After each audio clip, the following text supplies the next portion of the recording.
going to talk a little bit about all the changes that have happened recently with some of the drivers and what's kind of planned in the future. Starting off with the biggest one, the ACPI project. It's had a major overhaul since the old 3.18 days. I'm sure all of you are already aware of that. And it works quite well now. Some of the things that maybe you're not aware of, and I still see comments on some of the tickets and things, is that there was a scenario where all the drivers had to be ACPI aware in order to do this funny little interrupt switch during boot up. That is gone. Drivers no longer even have to know ACPI exists. So there is no requirement for any ACPI support in any drivers anymore. Some people still think that there are. That's one of the things that was redone. And that goes along with the way it sets up the system is completely changed from the way it used to work before. Now it sets up the system the correct way right from the very start. So when the kernel gets loaded, it gets loaded in the way it's going to be, and the way the hardware is set up is the way it's going to be from the time it gets set up forever. It wasn't always that way. It's now pretty stable and reliable. I'm sure everyone knows that already. It works everywhere. It's easy to set up. We got rid of almost all the switches. Don't need any of those anymore. And one of the things that I added to it, which didn't exist before, was the ability to synchronize the MTRR registers among all the CPUs. That's now an automatic thing. So that's one of the things that makes Panorama run fast. One of the other things that I changed a lot was power management. I implemented a patch to the kernel to implement idle time halt, which didn't exist before.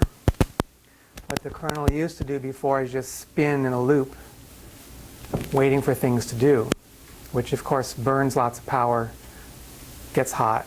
It's not a real smart thing to do. I don't know why IBM did that, but they did that. So I re-implemented a halt in the idle loop, which, while technically is not a power management thing, it helps with power consumption. That, however, is only done on CPU 0. It is not done on the others. And there's a good reason for that. And one is that CPU 0 is the only one that accepts interrupts from external I/O. And the only thing that wakes you up from halt is an interrupt. So if I did that on the other CPUs, they would never wake up. So what we do instead on the other CPUs is we turn them off by monitoring how busy the CPU is. So if the CPU usage goes down below like 10%, it's a settable option. If it goes down below a certain threshold, then we'll just turn them off and only run on the first CPU, and that's how we manage those. That's why CPU throttling and CPU power states are not recommended. And this is one of the things Neil mentioned earlier. He says that when you enable power management in the BIOS or throttling, your power consumption goes up. Yes, you would expect that. That's absolutely true. Because if you slow down the CPU, it takes longer to do things, so it runs for a longer period of time before halting. So it spends more time running and less time halted, where if you speed it up to its fastest speed, it spends less time running and more time halted. So that's why you don't want to use any of these other power management things. Feel free to ask questions if any come to mind. That's perfectly okay. This is the way you want to enable your power manager. You want power management enabled to shut down the secondary CPUs, and you want the preferred mode to be none, which means no. In the ACPI configuration file, this is the default. You do not have the ID. Comment.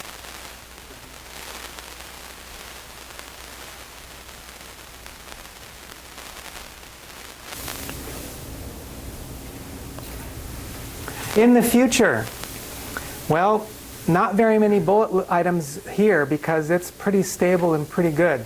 I will keep the ACPI-CA up to date as Intel releases new versions, and perhaps add some future enhancements, such as suspend resume. I have some ideas on how to make that work a little bit better, also requiring another kernel patch, kernel modification.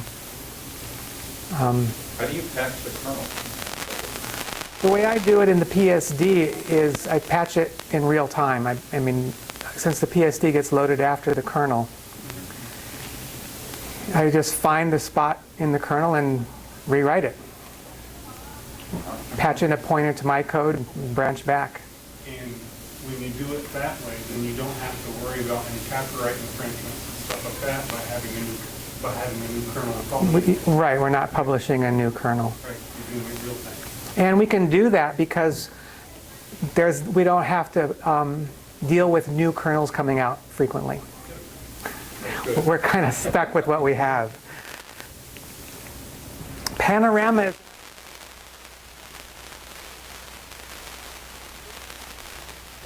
not know what that is?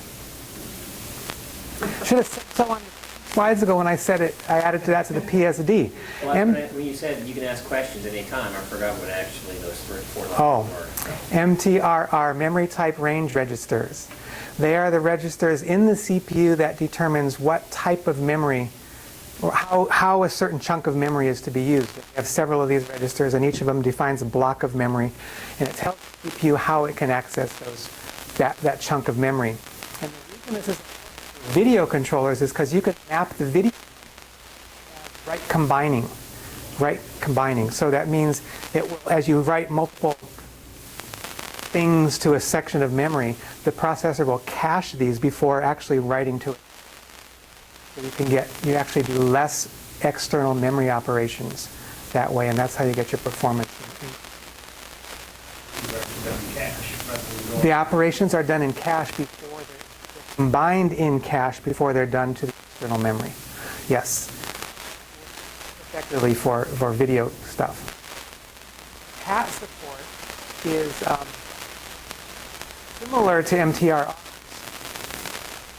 in that it's done at the page table level. It's exactly the same thing, memory typing, but it's done at the page table level in the paging tables.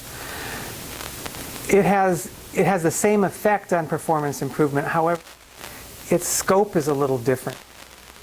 The global scope at the hardware level, PAT registers are process level scope and process tables. So if you enable combining for a particular process, say for example, that is the only usable. If, for example, you also do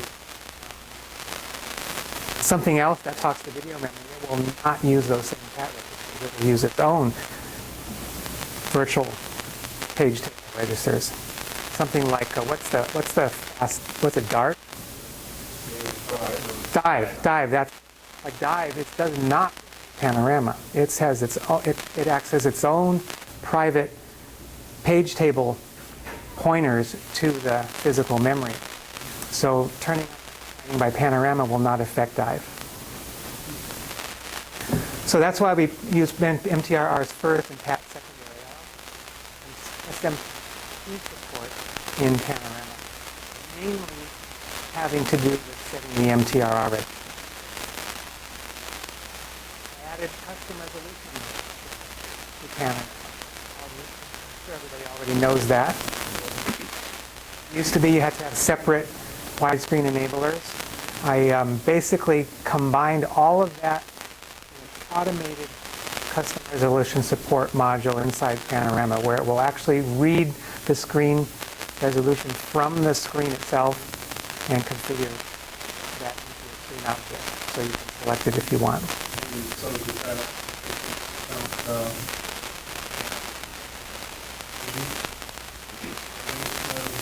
Yes.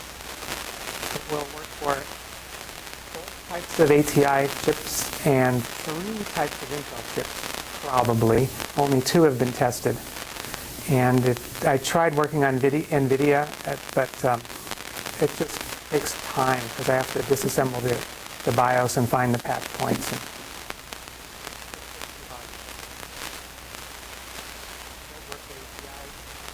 The Atom BIOS has to be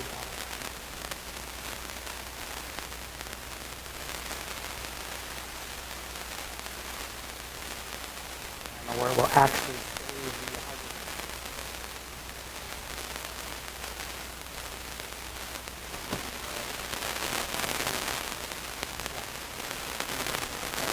the right.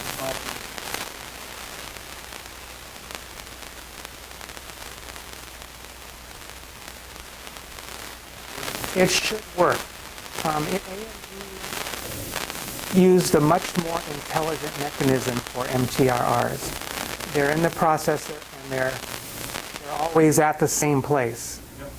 They're always at the same machine-specific register locations. For Intel chipset, they're accessed via PCI configuration space, and it's different for every processor. So every new processor that comes out, you have to add support for that processor into the list of supported processors and know right where those addresses are. Yes, AMD stuff should just work. If it doesn't, open a ticket and we'll look at it because it's not hard to add. Now, hopefully, newer will already have in, but not necessarily. Everybody knows that Panorama is not really a driver, right? Not really a hardware driver in the driver sense. It is an interface to the VISA BIOS. It basically just makes BIOS calls to do the different things, to set up the screen, set up the memory, set up all that, and then it writes the video memory directly.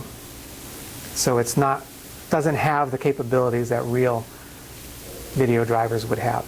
It can only do what the BIOS does. In the future, I may work on the NVIDIA widescreen support. I have one and I can't use it, which kind of frustrates me, but it's a lot of work. I have lots of other things more important to work on. That's not what Greg said last time. He said you put it above report, if it's his, he could do that on purpose. Some problems are harder to deal with than others. MultiMac. Did you have to go sort of figure all this out yourself, or did some company provide assistance? And companies don't provide I'm telling you. I use some of the methodology from the old white drivers and built on that. The Intel stuff in the widescreen enablers were pretty primitive. That's greatly enhanced in the Panorama code. The ATI stuff is pretty much the same because that actually is documented by ATI, but the Intel stuff is not. It's all reverse engineered. And the NVIDIA is all reverse engineered. They're really private about their stuff. They won't even give you data sheets. MultiMac. A lot of people are interested in this because of network drivers. It's been totally restructured. A lot of you are already aware of that, and it produced the new Realtek driver that's been updated.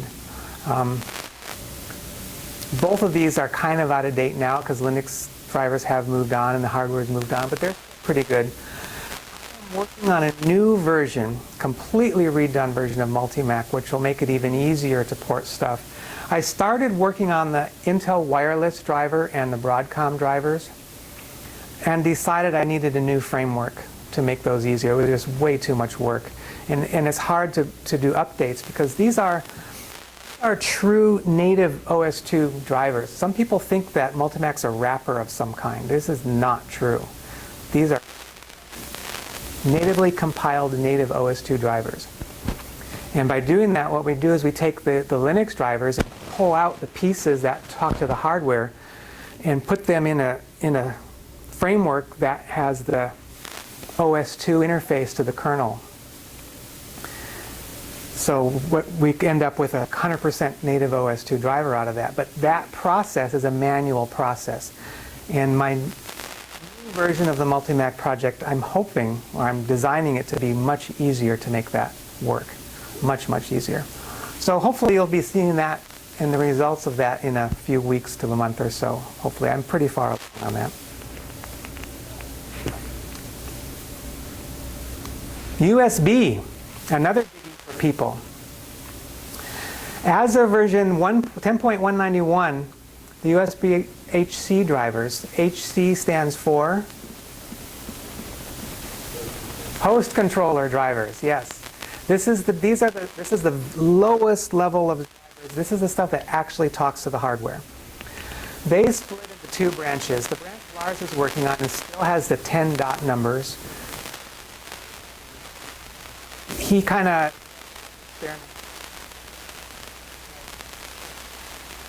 on different methods of doing things. It work every time. Sometimes it introduces new problems.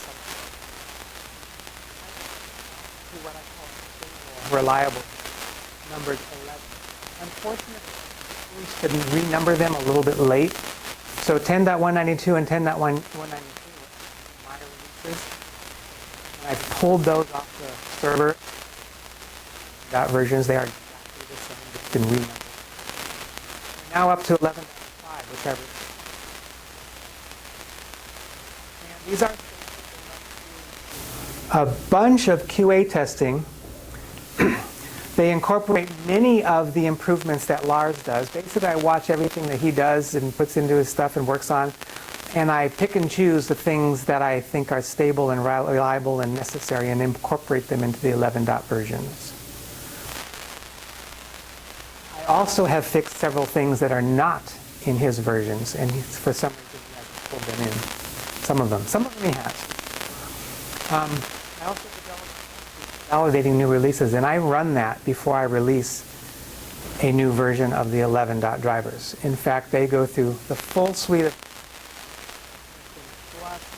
about a week of usage on all my systems before I release them to make sure there are no problems, no regressions, and that they work reliably.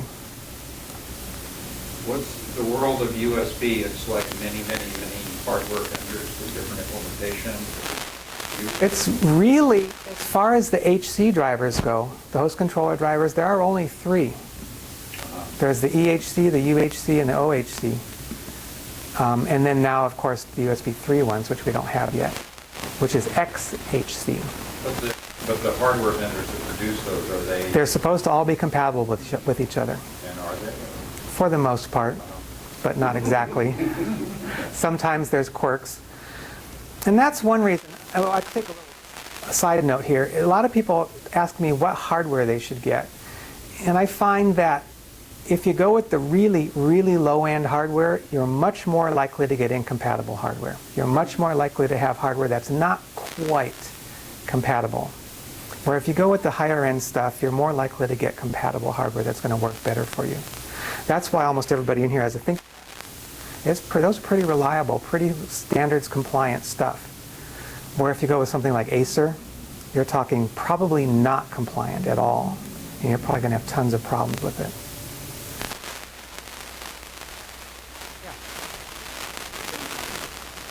We had USB dock.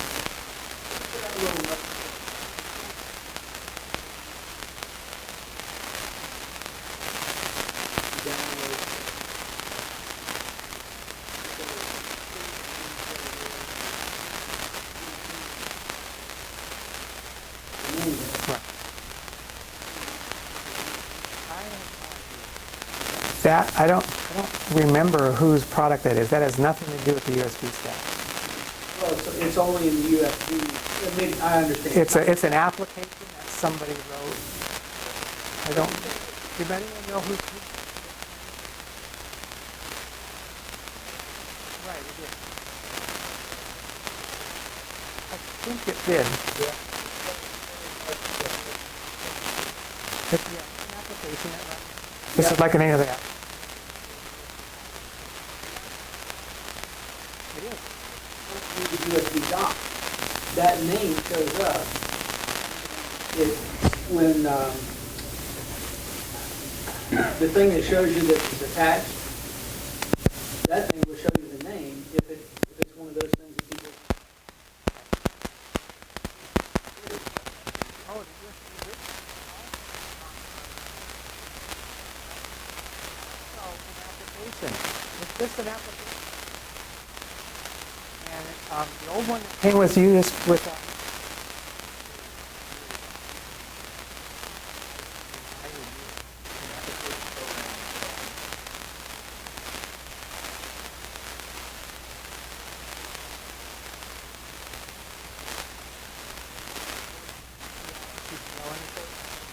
and then there also is a software called Warpstock, which basically is a software interface to those AHCI.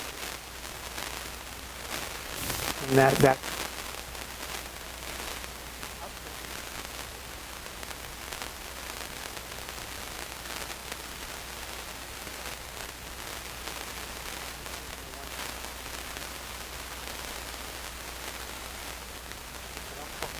not quite driving.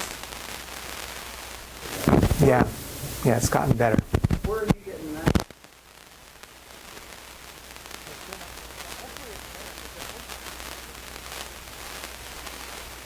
By the way, the two,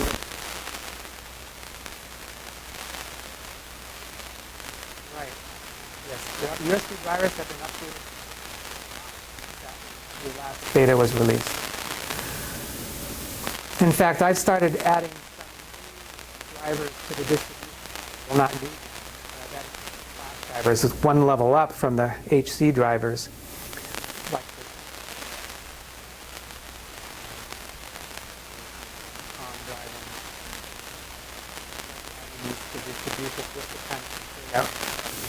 the the source that we have matches the things that have been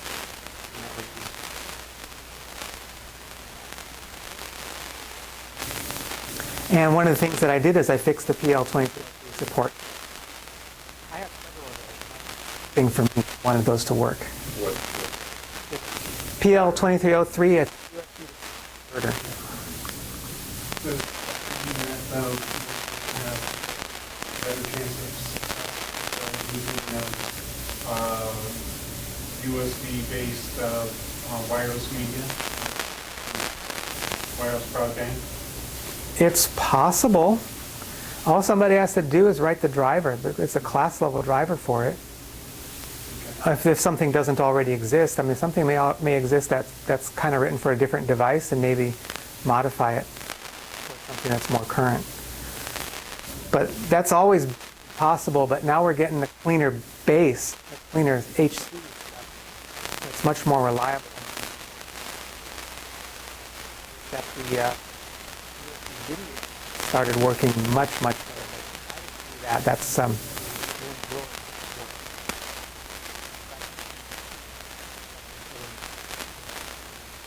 camera stuff, yeah.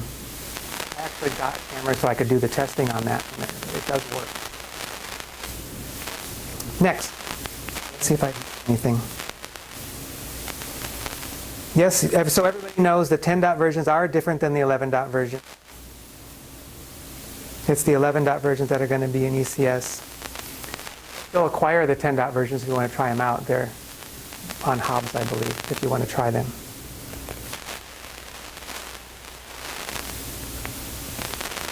Did I miss one? that one? Oh. Still work on bug fixes if there are any. The MS started on that now. Everybody know what MSD is? Right. It has some problems in it, but we're getting fixed. Now,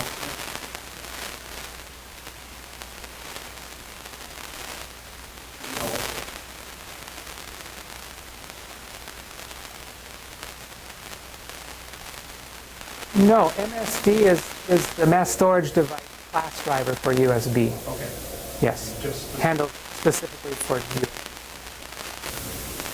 And of course, that comes your question, support for more devices, like wireless. These are not hard to do. It's perfectly... the problem is manpower, time. Someone that's capable of doing it, or even if somebody is willing to learn to do it. You know, you take one that already exists that does something similar, and you hack on it and turn it into something that you want it to do. What languages are you attached They're all in C. to? Almost everything is in C. You would go to Linux for the, You could go to Linux for the example. Yeah, and do the kind of the thing. Take out the pieces that talk to the hardware, and you got to, because our driver model is totally different than Linux, and try and piece in the hardware things and make it massage into an OS2 driver. It's not that hard to do. It takes time. It takes a little bit of understanding what's going on. But if you're motivated, if you've got one of these devices and you're motivated and you want to try it out, try it out. Does Neil have that one now? I was just wondering, because he mentioned that he had to reboot twice. And I sent him, that's one of the things I sent him an email about, because that should have just worked. Okay. Yeah, so you make a little note there. absolutely. Danny driver, I didn't really, been updated, except version 15 now. I added ACPI suspend resume support, and I actually fixed it in the Danny driver. It was broken, and it works now. I removed that funny business with the ACPI switching interrupt stuff because we don't need that anymore. Stephen Levine also implemented a couple of things that make it better. It's reliable now, so it's pretty stable. I don't know if any more work's going to be done, but of course if something breaks or something's broken or something, we'll work on it. Now, is that where the support for like SATA is in there, right? Well, yes. And also the, what's that new thing, No. AHCI? No, they That's did. a separate.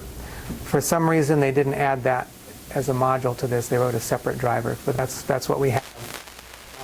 The Danny driver is capable of running both AHCI and IDE controllers, no matter what mode it's set in, by the way. A lot of people think you have to switch the BIOS to IDE mode in order to use the IDE driver. I haven't tried the newest driver for the AHCI, but when I first was setting up the G61, I was the driver. Yeah. I figured out the AHCI drop was 15 so I'm back to the thing, I can see going back to the AHCI, and slow down so I can run the linear. That's what I would do, run whichever one works best for you. The driver's been improved quite a bit. Now, a couple of years ago when I put, it was at 2.0 on this laptop, which has the AHCI, until I flipped it to whatever it's called, antique mode, Yeah. legacy mode. Antique mode, that's good. It wouldn't install. Now, would that no longer be true? Because I remember I couldn't get it to do anything It until I wouldn't did that. recognize the disk at all. Really? Right, it didn't. Well, it just- I'm not sure. I know that the Danny driver is capable of recognizing an AHCI controller and switching it to IDE mode. Oh, I see, okay. So That's how it works. queuing or No. the advanced- It just recognizes it and flips the bit to switch it into legacy mode and runs it that way. Okay. Speaking of which, driver routines. One of the things that it used to do, which I don't really care for, is to do timing delays. It would just spin the processor in a loop, which does the things we talked about a little while ago. Uses lots of power, wastes lots of time, doesn't preempt, doesn't let other things run at the same time, and I switched all those to doing the clock block to release the CPU and let other things run, or halt if necessary until time is up. That seemed to improve things quite a bit. It did not have LVM support, which created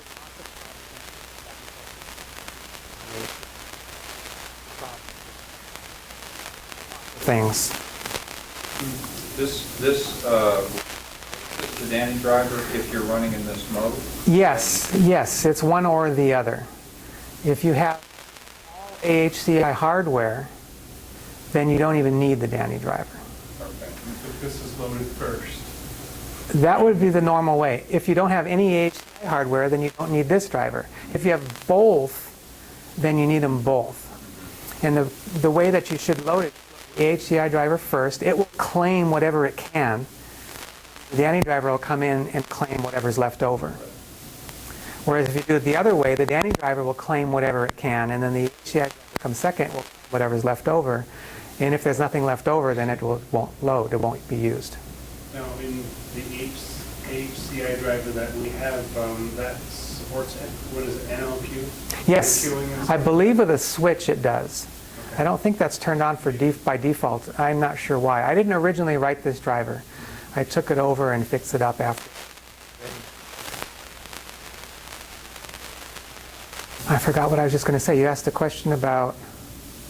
Oh, yes. Version 1.31 is the one you want. Don't use anything earlier than that. There's bad problems. So, future bug fixes, if any. I don't know about any more support, any more features, any more enhancements, because either it works or it doesn't, kind of like the It works and nobody does anything to it unless it shows a problem. JFS. I've done a lot of this in JFS, mostly debugging and not so much fixing. Mainly because the problems with JFS are very difficult to track down. One of the things that I did do is I totally reworked the JFS code, and now it works on par. Teeny bit. But some people think it's kind of related to the JFS file system.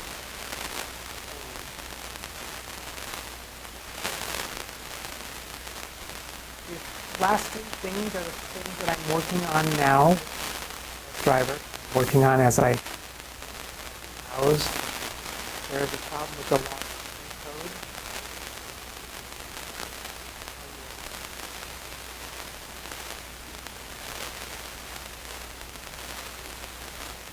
Track down exactly what's happening. Track down.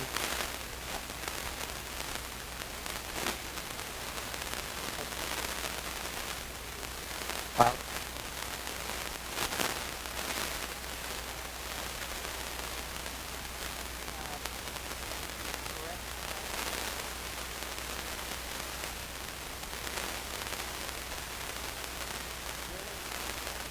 Yeah, either the journal is written right or it's not done right.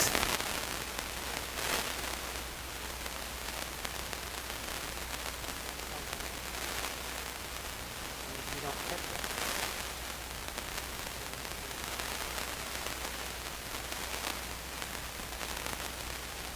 Yes, yes, oh yeah, we have the source code for this. Yes. Chunk code. And all three of these problems only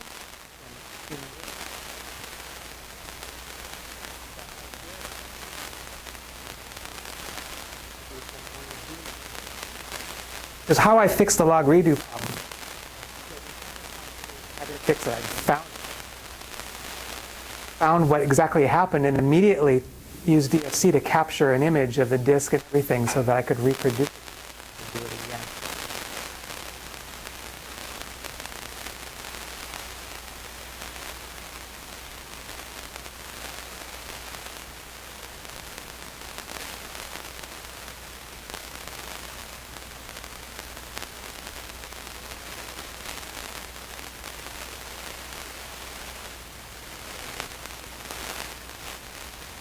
Or something like that. But Yeah, I don't know enough about it at this point. I do know that the disk is okay and the journal looks okay, at least as near as I can tell. And then when you execute the journal, the disk becomes corrupt. That much I know, and I'm not sure exactly why. To learn all about how JFS works.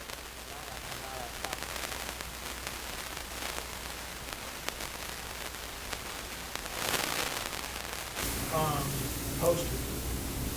I would not attract.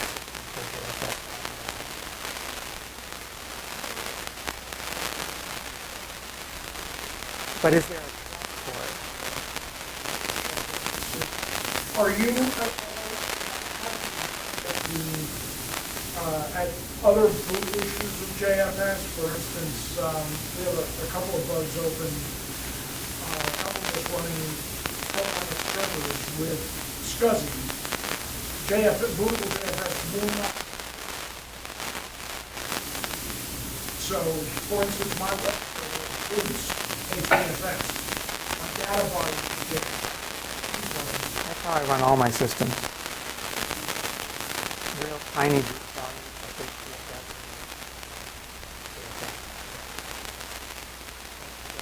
What happened? Oh, that's what well, if you wanted to run it, it should. I see no reason why.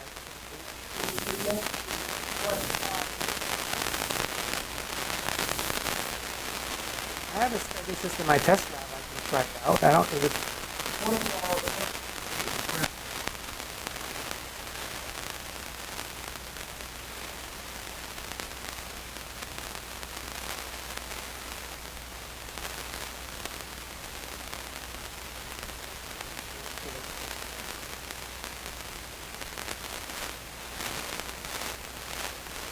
someone? Or we need a number, link or whatever, and I'll look at it. Is J?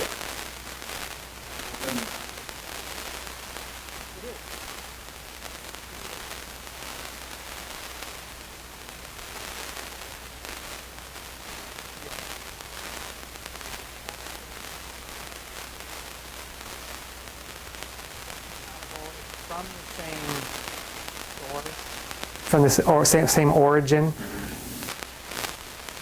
Not it.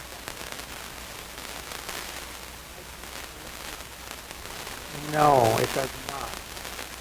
Not have a problem. So maybe it's somebody fixed it. I believe somebody fixed it, and I have looked, but unfortunately, it's different enough that it's really hard to gotten fixed. There's also a problem with check disk that crashes every now and then, and there's also a problem where the VFS app system will crash under very, very heavy loads with lots and lots of files. These are very difficult to produce. But Last question from me.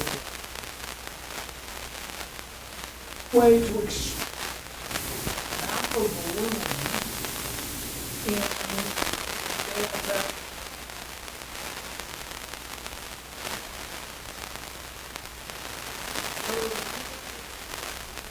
I understand the question. Okay. I know exactly. Looking through the code, how that gets allocated. Honestly, I don't remember right now. Actually, one situation driving and I can't.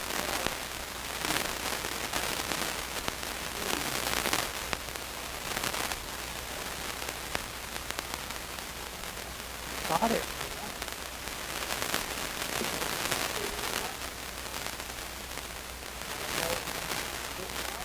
Well, log wraps, but it processes things in the log periodically and removes them, so it never fill up. John and I had a conversation. Again, I'll need to find my notes.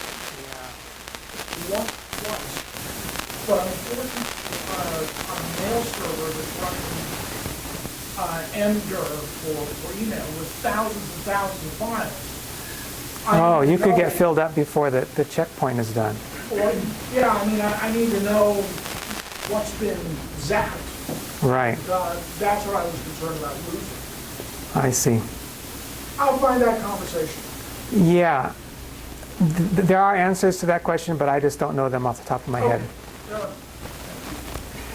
I did some work on AMouse. AMouse was a really old driver, and this is one of the few drivers that's written totally in assembler. I removed some of the archaic interrupt code, the ones that actually poked the 8259s directly rather than using the kernel.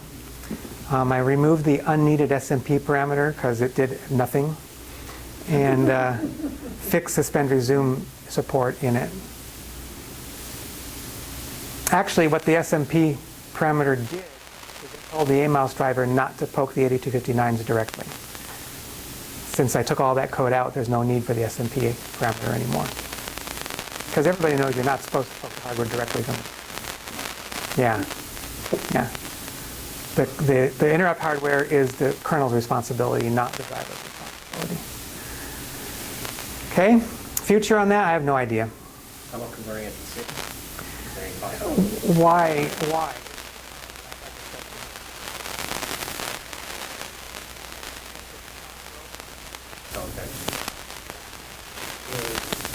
Yeah, because you know, if I was sitting around and twiddling my thumbs, wanting something else to do, and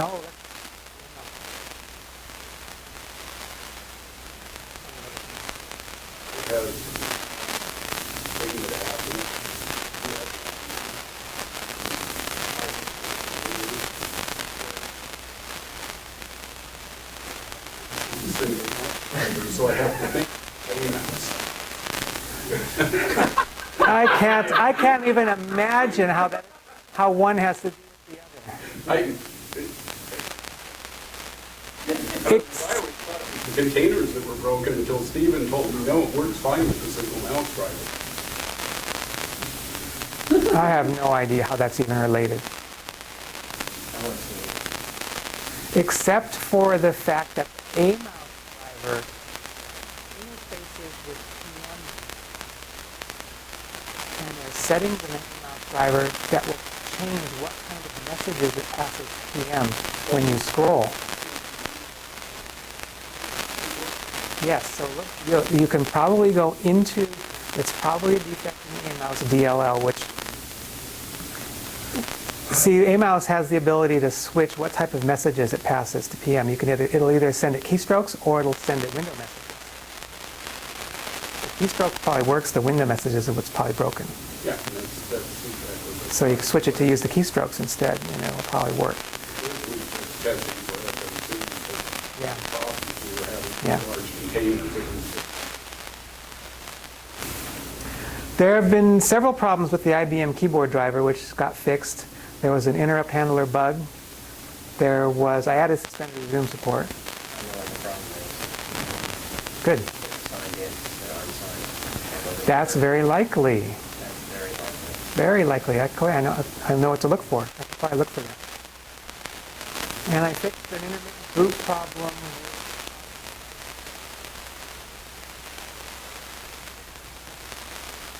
Lower processors, but everything's gotten faster.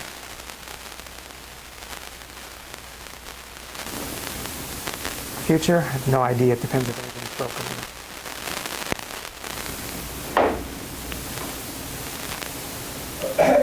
Uniod. I also removed the old style stuff from there, fixed state Zoom support. I've recently started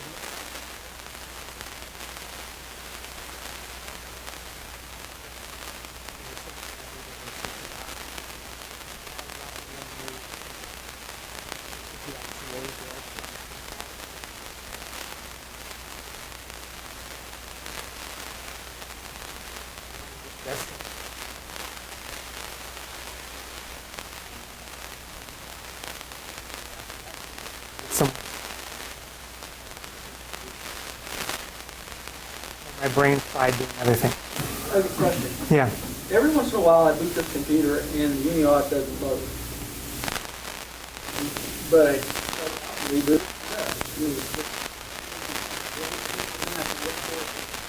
Yeah, how much memory is being used by other drivers?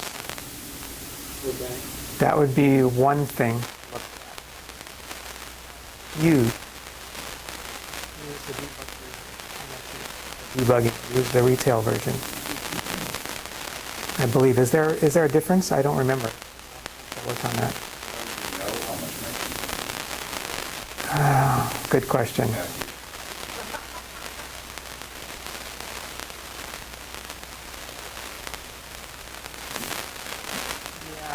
I don't know how to type right now. The other thing to look at is if the hardware fails to initialize, is there an error message on the screen?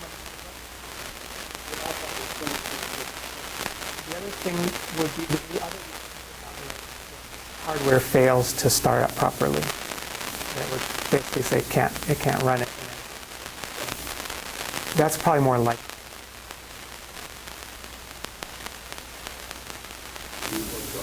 Yeah.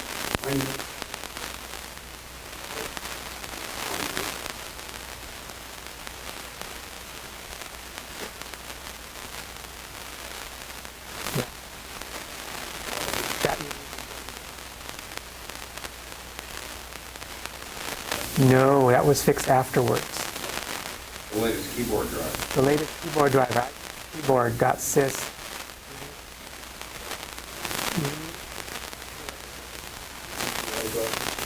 It's in the latest ACPI package, yes. So if you installed that, you would have picked up. If you installed that, you would have picked up the keyboard driver. I assume you did not install that. You're hoping. Yeah. I haven't installed the very latest one. Okay, it was only in the very latest one, the 3.2202. It was not. It wouldn't matter. Keyboard input from the same place. All right. If you have problems, open a ticket. Every project is different, so you need to follow the instructions in the wiki of the project. That will tell you what you need to do to debug things. That will tell you what you need to put on your ticket, because every project's different. One of the things that really hinders working on a project is if you open a ticket and attach the world to your ticket, and I can't figure out what to look for. Keep in mind, I don't have lots of time to be reading through a bunch of junk trying to find the real stuff that I need to be looking at. Like if you attach a bunch of screenshots of Windows stuff, I don't care about that. I just care about the OS2 driver and what's not working specifically.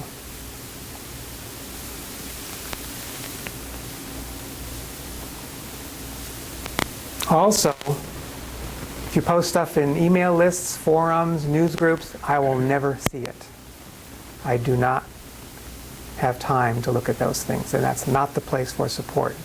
If you want support, you need to open a ticket. The ticket system is good because it tracks everything. There's a history of it. That's a double-edged thing, because the tickets that I have put in, I may occasionally get a feedback saying, well, I need to know more, I need to know this or that, okay? And that's cool.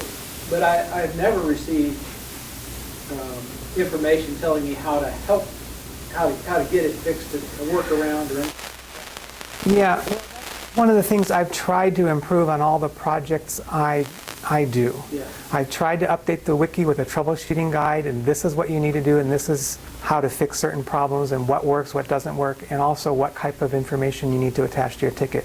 I try to do that for all the things. ACPI is that way.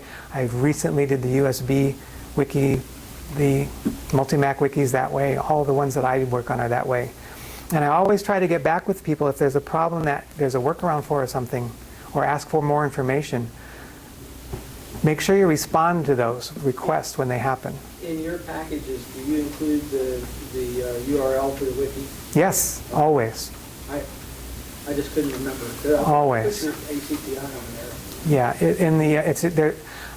On all my packages that I release, there's always a README in there, and in the README is the URL for the wiki. Okay. Yeah, so use that. Could I ask you the MultiMac stuff, the network drivers? You mentioned a RTL driver that is being worked. I mentioned the ones that have currently been released are the E1000E drivers. That's wired. And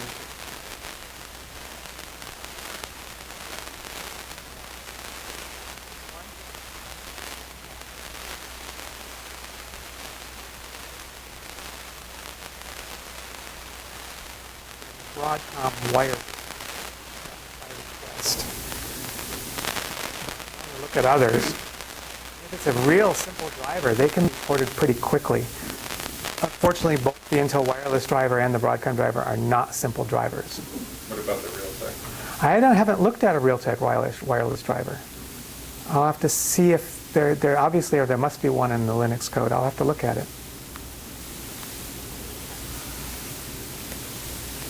Maybe that'll be a good test case for my my new MultiMac. Totally. If it's simple enough. Realtek stuff is simple enough. You want to test it. And that's it. I guess you've all been asking questions. Did I go over time? I wasn't even paying any attention. No, it's about right. You're good. We're a little bit over. We started late Right. afternoon. And we've got, well, we're supposed to end at 10:05. We've got till, 5 o'clock, I would say. And we missed out on the EFTE 2 with Greg, so if Greg could do that, and if you have specific questions that you want to address to Dave, Yeah. you'll be around. And I'll be here tomorrow, too. Right.